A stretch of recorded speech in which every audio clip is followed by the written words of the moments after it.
This is something that I've watched. I've watched how people in America are trying to destroy this place.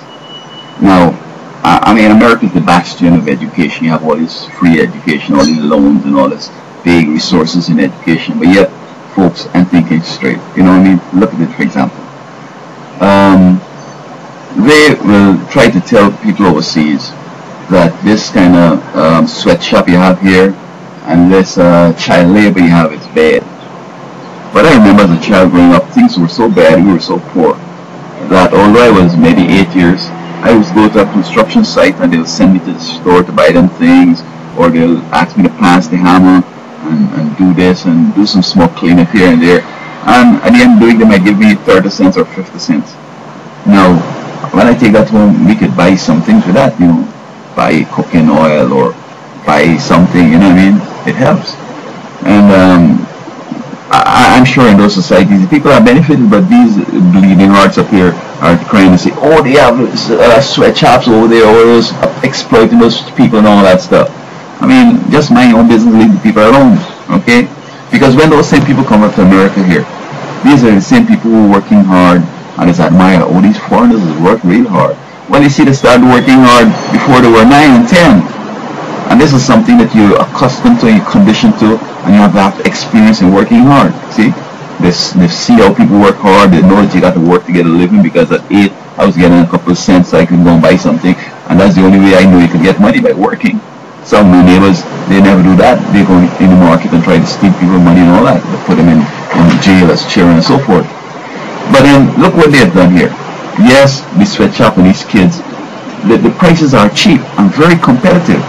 And in economics, you have this thing called comparative advantage. If both of us making cars, and because my raw materials and yours is the same, but my labor is like a quarter yours, then the product can be cheaper, and therefore I should undersell you, and I should get the market out there. So what they've done, with all the learning, they should have said, you know what, we cannot change the status. You have poor, medium, and rich. In other words, low class, middle class, and upper class. And if we raise the low class salary or wages, the middle class and the upper class only increase too, so you haven't changed the status quo yet.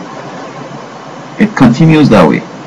Now, the strategy would be the only way you could jump from the low class to upper class is if you start a business, you get a brilliant idea, go and get your doctorate, your medical doctor, or some profession that's on demand, engineer or whatever, right? Or inventor or whatever. So they keep raising it, minimum wage, keep raising it, because you see what, when you're poor, there's some things you can't have. A poor person, just making minimum wage shouldn't have a car. Oh yes, I want a car.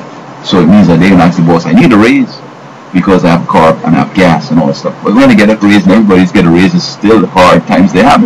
They should be taking the bus or get a bicycle to go and do what they got to do, or walk. Okay? So all that has happened is that we've priced ourselves out to the market. A manager of a factory, he gets a certain enterprises, he gets 10, 15, 25 million a year. Man, that kind of money just runs some countries for the whole year.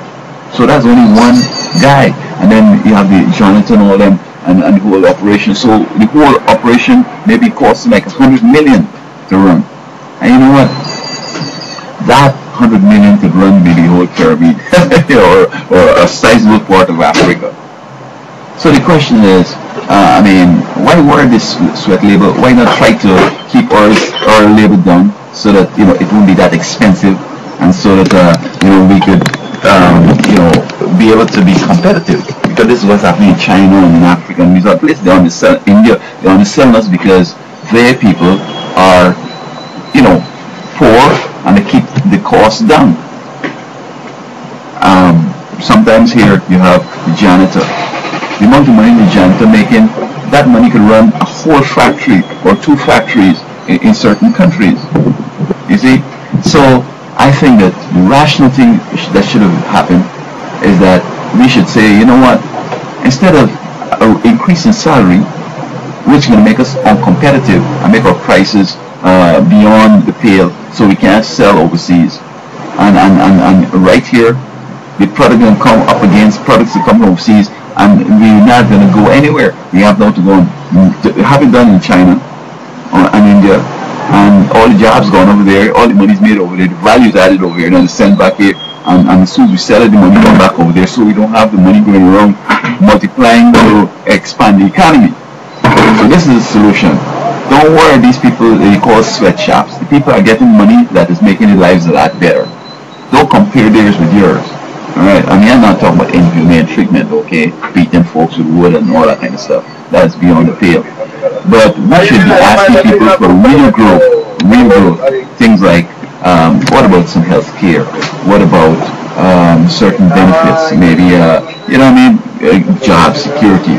I mean these things should be more important than the wage increase, because you know, as I said earlier, when my wage increases a low class one, the upper class and the middle class it raised. All we're doing is that I'm getting more money, but it's the same sweat. I can't balance a budget. I can't take care of the things I need. So this is the crux of the matter.